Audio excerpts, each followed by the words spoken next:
Con esto del trabajo remoto pasan cosas como las que presentamos hoy.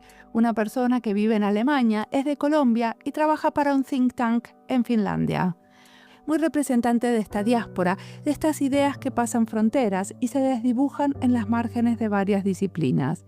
Ya no es más diseño, no es más administración pública o antropología, o es todo eso y su mezcla. Cómo hacer un podcast de diseño abrazando a todos los que vienen de otras disciplinas y confluyen en proyectos transdisciplinarios. En eso estamos.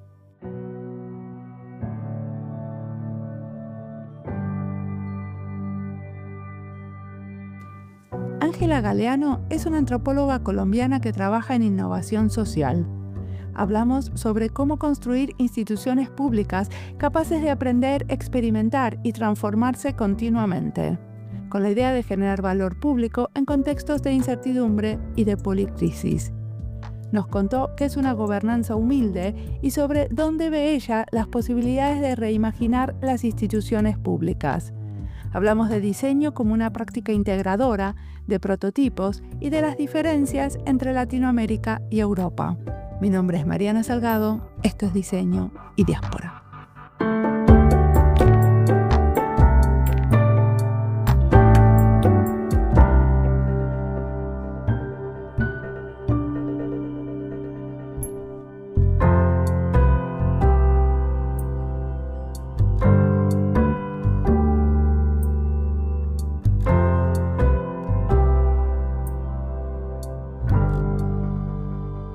Hola, yo soy Ángela Galeano. Actualmente trabajo en el tema en realidad de innovación pública y todo lo referente a transformación institucional. Vengo de la antropología, soy colombiana y ahí para mí el Estado es como un punto en el sistema donde convergen personas, sentimientos, culturas y unas reglas. Entonces siempre lo he visto así. Tengo un bagaje, digamos, académico de experiencias bastante plural. ¿Qué estudiaste aparte de antropología? Estudié antropología y ciencia política y después hice una maestría en políticas públicas. Y en medio de eso estudié, digamos, diseño de forma un poco más informal. ¿Cómo? ¿Qué quiere decir de forma informal? ¿Qué hiciste? Ajá, Aparte de entonces, escuchar Diseño y Diáspora, obviamente. claramente, sí, sí, lo escucho religiosamente. Pues digamos que empecé a trabajar con diseñadores y ahí yo dije, ¿por qué yo no había visto el diseño como esta posibilidad? O sea, si hubiera podido tener más tiempo en mi vida, hubiera estudiado diseño también. Y entonces empecé como a hacer cursos de Coursera, cursos en IDEO, cursos así, hasta que pude estar en la escuela D-School, donde ahí también hice un año como de más de design thinking, pero siempre tratando de extrapolarlo y hacer cursos informales. Y así fue. Así es que me he estado como metiendo más en la parte del diseño. Ok, ¿y ahora en dónde trabajas? Bueno, ahorita trabajo en Demos Helsinki, que es una, digamos, no non-for-profit que está situada en Helsinki, pero en realidad yo trabajo desde Berlín y ahí tenemos proyectos en básicamente bastantes partes del mundo. Y ahí trabajamos, bueno, trabajo el tema de, sobre todo, capacidades en el sector público para la innovación. Y supongo que dentro de esas capacidades está el diseño, quiero creer. Claramente, entonces no hablamos necesariamente como de diseño, pero para mí sí es algo muy importante porque el diseño nos permite o me ha permitido a mí unir teoría y práctica y creo que eso es lo que necesitamos para hablar de una transformación del sector público. Tenemos los discursos, pero los estatutos de un estado o de una organización no innovan, son las personas que en realidad llevan esto y para mí el diseño es un caballito de batalla también para fomentar esas capacidades. Y ahora, ¿por qué no nombran el diseño si para vos fue tan importante y lo enseñan y está en Ajá. todo lo que hacen? Sí, sí, es una buena pregunta, la voy a llevar a mi próxima reunión. Yo creo que es para no ser como más de disciplinas y creo que lo que me ha limitado a mí a decirme, yo soy una diseñadora, es que justamente no lo soy, ¿no? Me falta también un background. Entonces creo que podemos tomar muchas cosas de diferentes disciplinas, muchas veces como el diseño y la antropología para mí, que también no la menciono necesariamente en los cursos o en lo que digo, pero es una visión del mundo muy, muy importante para lo que queremos hacer en términos de transformación institucional. Ok, ¿me contás algún caso específico? ¿Qué tipo de cosas hacen? Ujú. Bueno, ahorita estamos en un proyecto que es muy lindo para mí porque se llama Reimaginar las instituciones públicas. Entonces, es un proyecto que ha sido un poco largo y menos denso porque todavía lo estamos construyendo. Estamos construyendo no solo Demos Helsinki, sino también Transitions Collective y TIAL, viendo de es qué son esas nuevas instituciones que necesitamos para una transformación pública. Estamos en medio de crisis constantes, policrisis, unos valores democráticos bastante erosionados, por ejemplo, y vemos que la forma en que hemos tratado y llevado el concepto beberiano de burocracia no necesariamente tiene que ser el único concepto que nos rige en los estados, entre comillas, modernos. Y ahí es como, ok, ¿qué podemos reimaginar? Ahí están las capacidades de complementar teoría y práctica para no solamente reimaginar las instituciones, sino también las relaciones que tejen esas instituciones o cuáles son esos temas. Por ejemplo, uno de estos teasers con los que vamos es, ¿qué tal si el tiempo es también un tema que las instituciones deberían o pueden entrar a no regular, pero como repensar? Entonces, el tiempo libre es suficiente para ti, para mí, para otra persona, cómo lo manejamos, el tiempo que pasas en el transporte público. Entonces, no solamente verlo como, el Ministerio de Transporte, por ejemplo, sino que tal si fuera el Ministerio del Tiempo y ahí vemos cómo el tiempo también es una parte pues de nuestra vida, que es como ver un user journey a través del tiempo. Pero, ¿esto a quién se lo presentan? Supongo que están trabajando con las autoridades nacionales de varios países. Sí, también, justamente, yo creo que esa es la forma en que hemos trabajado. Lo que ahorita para mí, personalmente, como mi propia agenda en este tema, es ver cómo lo hacemos en las ciudades, porque ese es un tema que nosotros manejamos.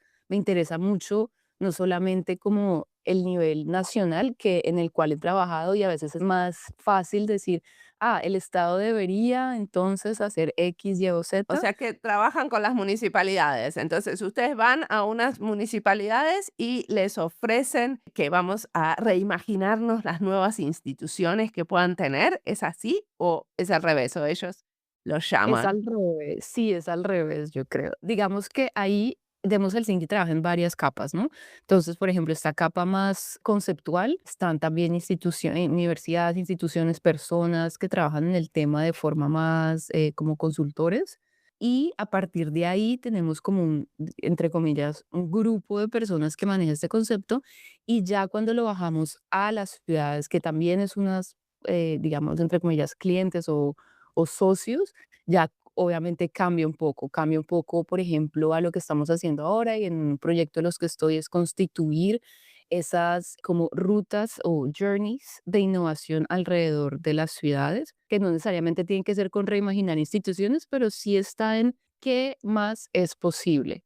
No sea, no estemos satisfechos con lo que tenemos, qué más es posible. ¿Y estos son procesos participativos donde la ciudadanía también tiene un lugarcito? Pues este también, y es que así como hagámoslo como en zoom in, para mí esto es importantísimo. Esto me duele en el alma y lo siento, y a veces me frustro mucho porque veo mucho más en empleados públicos en Europa que en Latinoamérica como una reticencia a ir a preguntarle a la gente, a ir a hacer procesos participativos un poco más de como quick and dirty.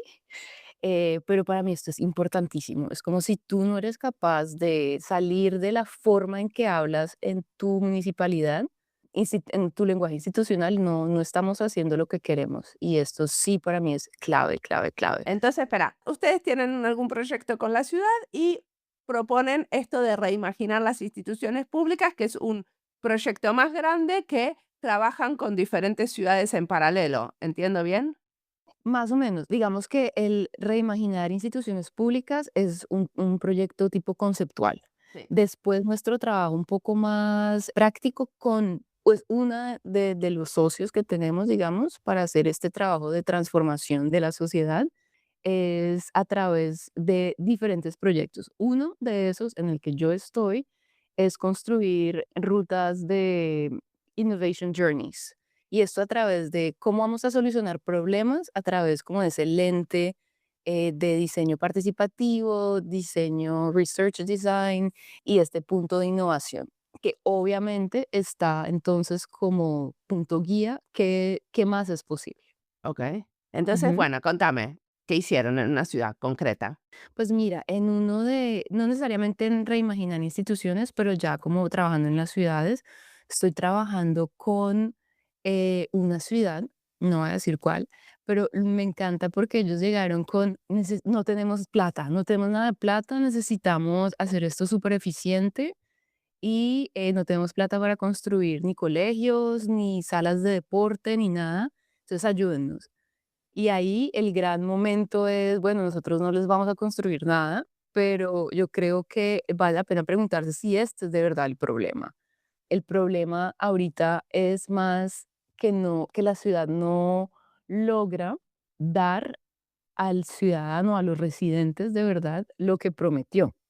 Una ciudad europea interesante, el corazón de no sé qué, está fallando. Entonces, en realidad no es un problema de no tenemos plata para construir, es un problema de acceso igualitario a los servicios públicos y a partir de ahí estamos tomando el tiempo libre como lo que hace una ciudad más igualitaria, el acceso al tiempo libre. Y decime una cosa, ¿y cómo lo investigan el tema? ¿O cómo lo investigaron para llegar a esta conclusión? Bueno, primero hay pues la típica parte como de desktop research, es qué han hecho. No, que tenemos el indicador de, no sé, áreas densas, el indicador no sé qué, bueno, eso es muy, muy importante saberlo, pero entonces, ¿cómo lo tejemos en una historia de verdad que la gente le importe? Y esto para mí la única forma de hacerlo es ir a hablar con la gente, ve al barrio, ve, camina a la ciudad, porque muchas veces la gente que trabaja en estos proyectos ni siquiera vive en esa ciudad, vive de pronto en un suburbio. Pero ustedes como consultores hacen ese trabajo, ¿no? Yo sí, pero lo que más me interesa es que yo sea como la persona que te acompaña a hacer esto, porque lo que nos interesa es que esa capacidad se quede ahí y que estas innovation journeys se hagan muy experienciales, por decirlo así, que ese también es mi background, y eso es lo que me permite a mí estar mucho más tranquila de decir, algo cambió en esta persona que es un servidor público. ¿Y qué sería este viaje innovador?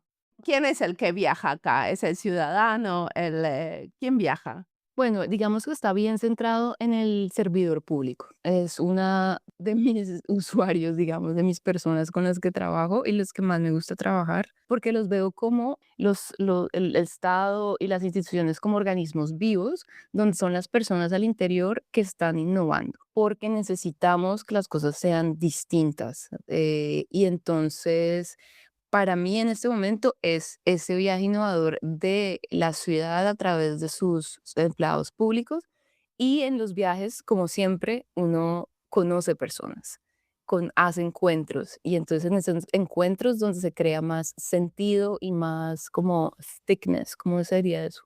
Como, Como riqueza sí. del intercambio y claro, ahí están diferentes tipos de residentes de las ciudades. ¿Y qué habilidades forman a estos servidores públicos? Porque supongo que es parte de lo que hacen es como darles una capacitación, ¿no? Es chistoso porque, bueno, en este proyecto específico no queremos ser como muy de profesores, digamos, sino es más como de coach. Entonces es mucho más al mismo nivel y ahí vamos hablando de diferentes temas, pero para mí uno importantísimo es la escucha activa, la capacidad de verdad entender el porqué y tener conversaciones muy ricas, no solamente de qué es lo que quiere el ciudadano o la ciudadana o el residente para el tiempo libre, sino es por qué, en qué términos estoy entendiendo esa persona y esa pluralidad de lógicas que existen en un metro cuadrado en una ciudad densa. Eso para mí es muy importante. Entonces ahí está como toda la perspectiva antropológica. Y otra parte es, ok, no tengo 3 años para hacer una tesis sobre esto, entonces las partes de diseño y de prototipado es lo que más nos interesa, ver que sí es posible tener al menos un pedazo, muestrear y tener experimentos en el sector público. ¿Y me contás un caso de un prototipado que les sirvió? ¿Qué prototiparon? Creo que la forma, por el momento, más sencilla de prototipar es más bien las interacciones. Para mí es muy chistoso que todavía el viaje también del utilizador, del usuario, sea un elemento tan clave para crear estos momentos de encuentro entre dos mundos casi y que se entiendan, porque es que las personas no se entienden. Entonces ahí hacerlo y testear, por ejemplo, solamente la forma en que te comunicas. A ver, pero Y decime con un objeto como dime, algo concretito, porque es más fácil para mí entender. Eh, claro, claro. Por Estábamos ejemplo, desarrollando el servicio al cliente, porque para mí en general cuando hablas de estas interacciones es mucho de ujú, desarrollar servicio al cliente, ¿no? es desarrollar el servicio al cliente, pero no solamente, porque ahí es el problema entre las administraciones que quieren volverse súper ágiles de frente al utilizador, digamos, al residente, pero que por dentro se vuelven un 8 y al final, por ejemplo, tú puedes hacer una solicitud muy fácil por internet, por WhatsApp o lo que sea, pero no te va a llegar una respuesta adecuada porque al interior de esa administración se vuelve un 8. Entonces es entender momentos de cómo se llega a esa decisión. Entonces, ahí lo que queremos testear es, por ejemplo, tú pediste un servicio, te dijeron que no, pero te dijeron qué fue lo que pasó para que te dijeran que no. Entonces, van bien son elementos de comunicación donde se da suficiente información de una forma clara sin hacer un overwhelm, sin darte nada que sea demasiado para ti como utilizador. Entonces, son elementos comunicacionales, básicamente, en diferentes formatos. Por ejemplo, ¿cómo lo usaron? ¿Me contás un caso de un servicio que desarrollaron así? Por el momento estamos tratando de utilizar, yo quisiera WhatsApp o Telegram, etcétera, pero por términos de GDPR, etcétera, no se puede hacer. Pero esto es como un prototipado que hicimos para 3 4 personas que pudieron decir que sí, y el resto, lamentablemente, por el momento son emails. O sea que, ¿cuál era el servicio que estaban desarrollando? El servicio ahí es un poco más complicado, pero en este punto es de reserva, de salas de deporte para asociaciones. Ah, ok, por eso tenía que ver con el tiempo libre. Exactamente, sí. Ok. Y que mucha gente, y algo muy interesante para mí es que el tiempo libre no es solamente hacer ejercicio, ¿no? El tiempo libre es muchas veces no tengo dónde celebrar mi cumpleaños, pierdo ese enlace social porque mi apartamento tiene 20 metros cuadrados y no puedo hacer bulla. Entonces, ¿dónde más lo puedo hacer? Hay espacios en la ciudad donde yo lo puedo hacer. Y también queremos que el tiempo libre se vea también como estos momentos donde tejes también tu propia red.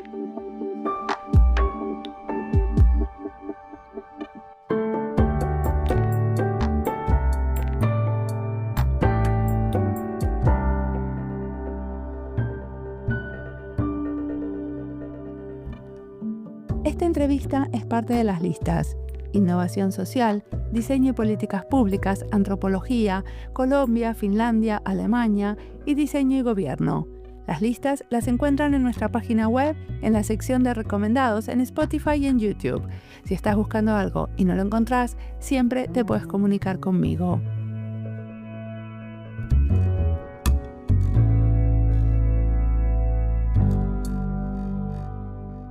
Como trabajo en el sector público, en este momento para una organización de la Unión Europea, me interesa mucho esto de innovar en la esfera pública. ¿Cómo lo piensan otros? ¿Cómo lo hacen? En la lista de políticas públicas y diseño ya hay 56 episodios y es parte de mi búsqueda e investigación en el tema. Estas conversaciones de pares, que son al final estas entrevistas, van por caminos diferentes a los que me propongo muchísimas veces. Me sorprenden y me cuestionan mis maneras de hacer. Por eso me motiva a seguir y seguir en esto de aprender de mis colegas. También en la lista Finlandia y Diseño hay más de 50 episodios, porque entender lo que piensan otros en donde vivo es crucial para mí. Entender métodos, perspectivas y también el contexto. Mucho por aprender para este trabajito de imaginar y reimaginar, como nos dice Ángela. Ahora sigamos escuchándola, que tiene mucho más para contarnos.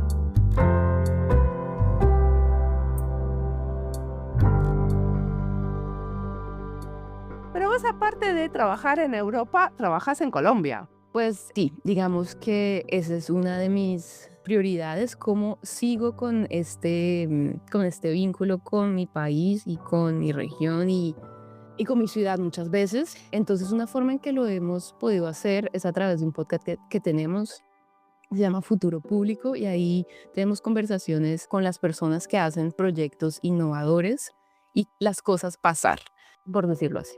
Ok, ¿y qué es esto de futuro público? Entonces, Futuro Público es un podcast donde queremos hacer conversaciones sobre innovación pública en América Latina. El punto es, muchas veces no nos conocemos entre las personas que pensamos más o menos parecido en términos de innovación, y conocernos y reconocernos nos ayuda no solamente a motivarnos, sino a decir, ok, voy a hablar con esta persona que me puede servir. En Colombia, cuando yo trabajaba en el sector público, la forma en que más accedía a información muy rica de qué hacer, cómo hacer, era a través de llamadas. Yo, oye, me han llamado, Mariana me contó que habías trabajado en este proyecto y en este momento tengo una pregunta similar, ayúdame, dame 30 minutos de tu tiempo. Y así aprendía mucho, y eso es lo que queríamos hacer, como aprendamos entre todos. Tenemos tantas experiencias tan importantes que ofrecerles, no solamente a nuestra región, pero al mundo, que entonces lo quisimos también hacer más público. Entonces, ese futuro público. ¿Futuro público tiene muchos episodios ya publicados? Sí, bastantes. Tiene alrededor de unos 80 episodios. Viene desde el 2021. Somos tres. Empezaron dos amigos peruanos. Ahorita somos tres desde hace varios años. Y cada vez sacamos como mejores productos. También hacemos series más temáticas poco a poco. Y nos ayuda también a tejer esas redes entre personas que, como nosotros, estamos, digamos, en Europa, pero siempre tenemos un pie en nuestras regiones de origen. Bueno, también como tú. Entonces, ahora que sabes bastante sobre lo que pasa de alguna manera en Colombia, quería preguntarte, yo tengo entendido que la gestión de recursos humanos en Colombia fomenta esto de la innovación en el sector público. ¿Querés contarme sobre eso? Bueno, esa fue una de mis formas de hacer mi tesis, justamente acá, pero enfocada en Colombia. Y ese es, o bueno, hablamos de innovación en el sector público, que los laboratorios de innovación, etcétera. Pero ¿qué pasa cuando nos vamos a la sostenibilidad de esto? Y para mí es ver la innovación pública a través del lente, entonces, del manejo del talento humano, los recursos humanos.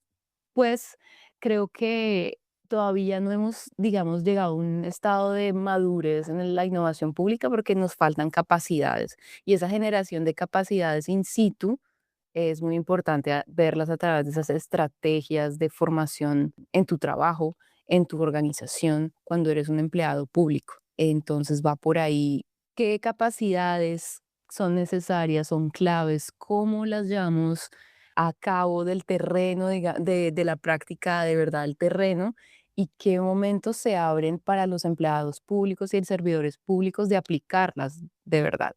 Decimos prototipado, pero en realidad pueden prototipar en su día a día. Ese tipo de cosas son las que me interesan mucho. ¿Pero y llegaste a alguna conclusión de cuáles son esas capacidades? Sí, hay varias. Creo que capacidades podemos hacer una lista. Lo que quisiera resaltar es sobre todo actitudes. Y esas son las más complicadas, porque es mucho de la personalidad y se demorarían por ahí 3 años en de verdad desarrollar actitudes. Y ese es donde básicamente muchos cursos y muchas formaciones fallan, porque tú puedes tener, digamos, el conocimiento, te pueden enseñar a manejar Figma si quieres, pero si no tienes la actitud de ir, ¿cómo se dice? Como dig, hacer el hueco. ¿Cómo se dice? como investigar. Sí, sí, pero cavar así de una forma bien visual, no lo vas a tener. Si eres demasiado, digamos, que te gusta seguir las reglas por comodidad, pues tampoco va a llegar y eso es principal. Y lo principal también es que la gente, para llegar a un buen nivel de madurez en innovación pública, es algo mucho más estructural, sobre todo en el Estado colombiano, es no puedes cambiar cada año de trabajo. O sea, no puedes sentir que cada 10 meses o si haces algo mal, te van a echar y te van a meter a la cárcel. Entonces también hay mucho miedo dentro de lo que puedes innovar y creo que eso limita mucho todo lo interesante que podemos hacer. Entonces también es ver que hay unas tendencias sistémicas para limitar esta capacidad. Entonces, sos una colombiana que trabaja para una organización finlandesa desde Berlín. Berlín. ¿Cómo pasó Sí. eso? ¿Cómo los conociste a los de Demos? Uf, muy chistoso. Estaba trabajando en París en la OCDE, pero yo estaba trabajando en temas de educación y yo quería era trabajar en temas de innovación. Entonces me metí de voluntaria a un congreso de innovación pública y ahí conocí a Mikko Annala, la persona, bueno, una persona muy, muy clave en Demos, en temas de capacity building. En la creación de capacitaciones, sí. Sí, de capacitaciones del Estado, de esa relación de Demos con los gobiernos. Y entonces ahí él llegó muy temprano a una sesión.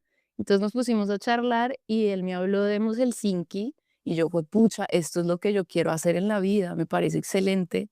Y él, pero solo trabajamos en fines. Y yo, ah, bueno, pues muchas gracias.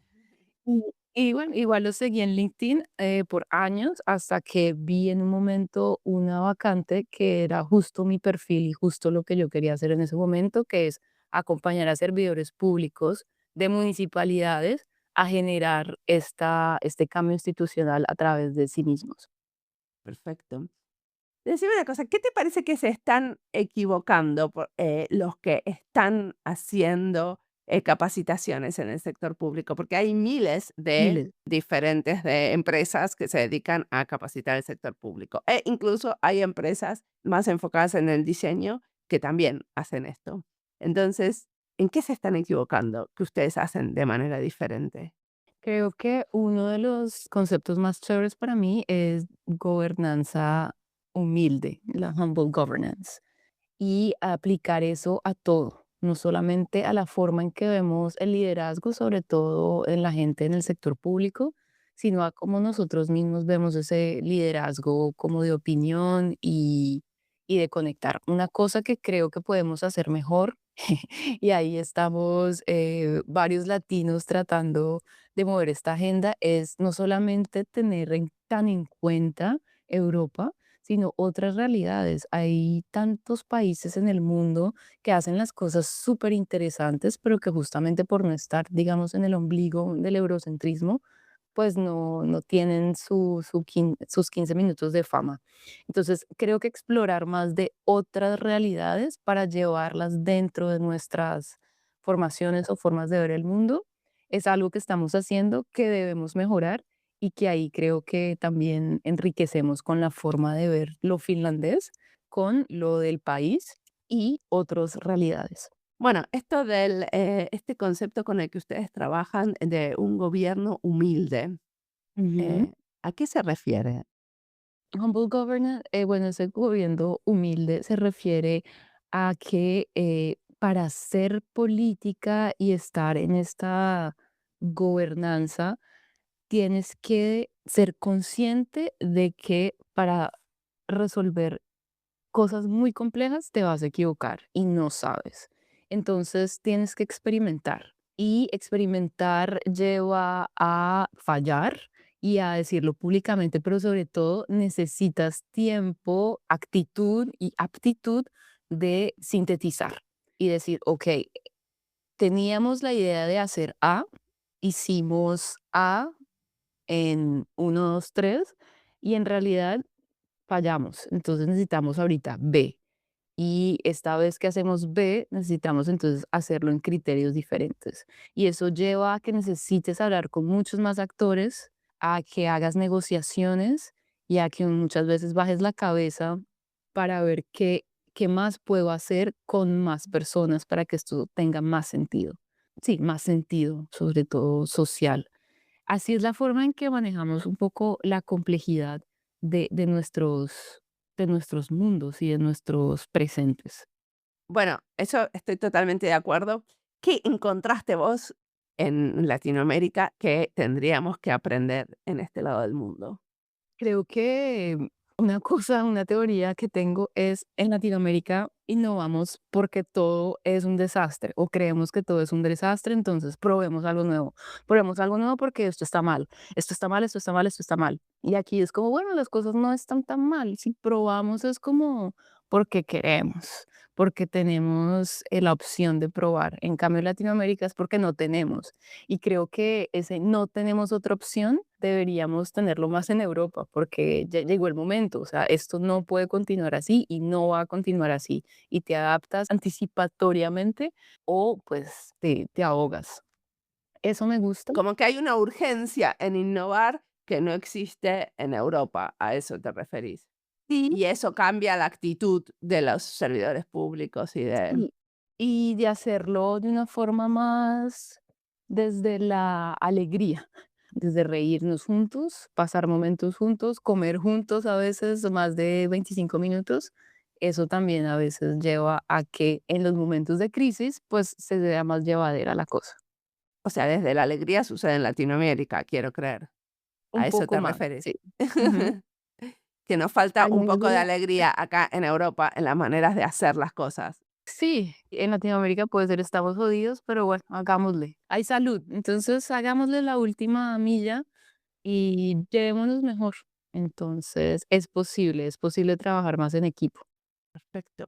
¿Qué te inspira para hacer este trabajo? ¿Qué lees, escuchas, miras? Obviamente, diseño y diáspora, me encanta, no, en serio, me encanta porque son personas que tienen muchas veces una visión de dos países, de dos mundos, de varias lenguas.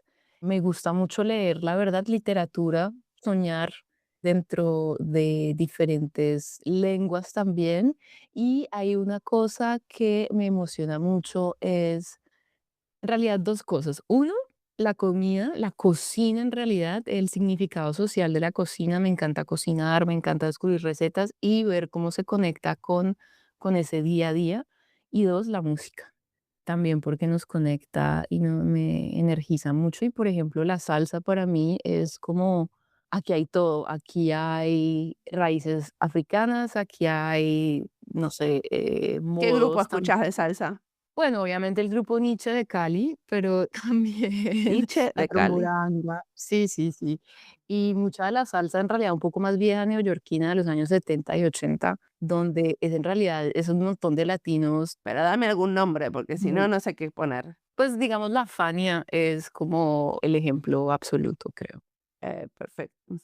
Vos sos de Ujú. Cali, Ujú. eso no te lo había Sí, señora, preguntado. ¿Y en el futuro qué querés hacer? en el futuro. ¿Cómo se va desarrollando tu práctica? Mira, lo que más quiero tener es un poquito más de tiempo. Creo que en mi vida Tiempo he libre. estado haciendo Mm, Eso que estás estudiando. total. Creo que en Berlín y a través de vivir mi experiencia en Alemania descubrí que hay que resignificar el tiempo libre mucho más, de forma más estratégica, por decirlo así, y sobre todo tener tiempo, un poco más de tiempo de investigación. Y creo que eso es a lo que más estoy apuntándole para el próximo año, tener ese tiempo de investigación y quizás finalmente dar ese paso a hacer un doctorado o a volver a mi maestría en antropología que dejé a la mitad. Pero cuando decís investigación, es investigación como más individual y no como parte del trabajo, no tener más tiempo para investigar para los proyectos en los que estás Sí, trabajando. exacto, o investigación pues académica. Ujú. Volver a ser parte, a volver a ser estudiante o tener una forma en que pueda trabajar y estudiar al tiempo, que es bastante complicado también. ¿Y en tu tiempo libre qué haces? Trato de hacer más fotografía. Me metí al cuento de la fotografía experimental porque no soy muy buena fotógrafa, pero me encanta experimentar. Entonces, experimentar con tintas orgánicas me gusta mucho y ver que, digamos, en la basura también hay cositas chéveres, como que me lleva a otra perspectiva y a vivir el momento desde una forma más artística. ¿Qué más haces en tu tiempo libre? En mi tiempo libre aquí en Berlín, con unas amigas tenemos un grupo de mujeres que se llama Mujeres Reconectando los Sistemas de Poder. Entonces, ahí es como que muchas mujeres que estamos en Berlín y que trabajamos en temas de cambio sistémico, etcétera, y nos reunimos cada 2 meses con un tema. Muchas veces no necesariamente tiene directamente algo que ver muy académico con el trabajo, pero es más en en esos momentos de encuentro con quiénes son mis potenciales co-conspiradoras con el mundo y también aprender juntas diferentes posturas, perspectivas. Hablamos con autoras de libros, por ejemplo, en regeneración, o hacemos hasta a veces como talleres de impro para sacar todo eso de forma más experiencial y embodied en el Pero cuerpo. pero estas reuniones, ¿quién dirige los talleres de impro, por ejemplo? ¿Quién pone los Ajá. temas? ¿Cómo es? ¿Es como autogestionado todo? Sí, es autogestionado y también somos tres, sobre todo las organizadoras. Es como, oye, querías compartir con este grupo tu gran habilidad en na. Sí. Entonces, muchas Y van veces la gente invitando, dice, diferentes personas que hacen diferentes cosas con ustedes.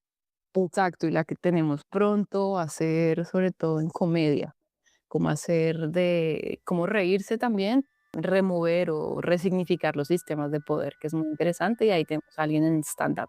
Ojalá muchas vengan a ese evento. Y en general, ¿dónde los hacen? Uh, Jaja, esa es la pregunta del millón. También tenemos que ir viendo qué sitios nos dan descuento, nos lo hacen gratis, a quién le interesa, a quién tiene una casa vacía grande o en el parque los días de sol y calor en Berlín. Entonces ahí también es una forma de conectar y conocer la ciudad. Buenísimo, muchas gracias por la entrevista. No, pues gracias a ti.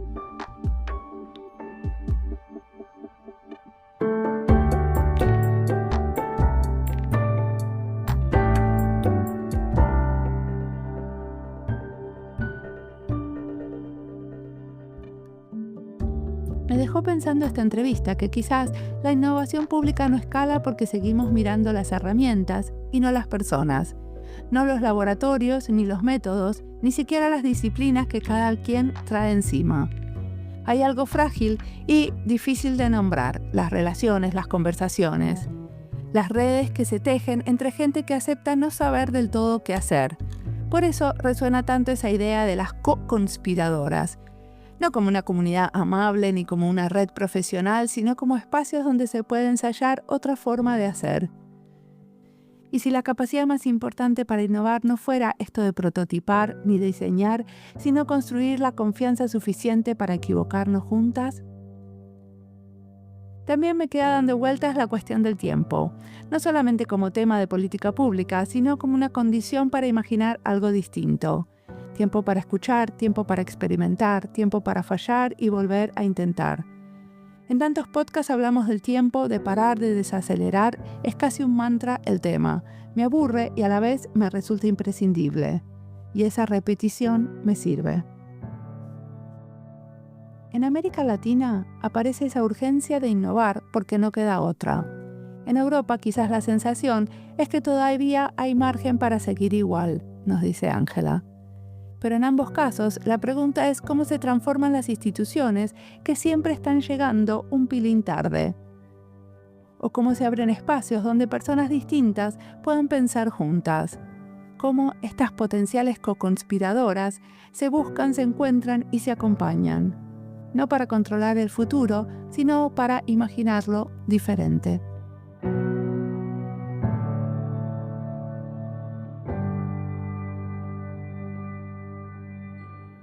Como siempre, la música del podcast es de Antonio Zimmerman, el diseño de sonido es de Andy Fechi. Este podcast está publicado con licencia creativa común con atribuciones. Esto fue Diseño y Diáspora. Pueden seguirnos en nuestras redes sociales en YouTube, Instagram, LinkedIn y Blue Sky o visitar nuestra página web diseñoydiaspora.org. No olviden recomendarnos y recomendar nuestros libros. Nos escuchamos en la próxima.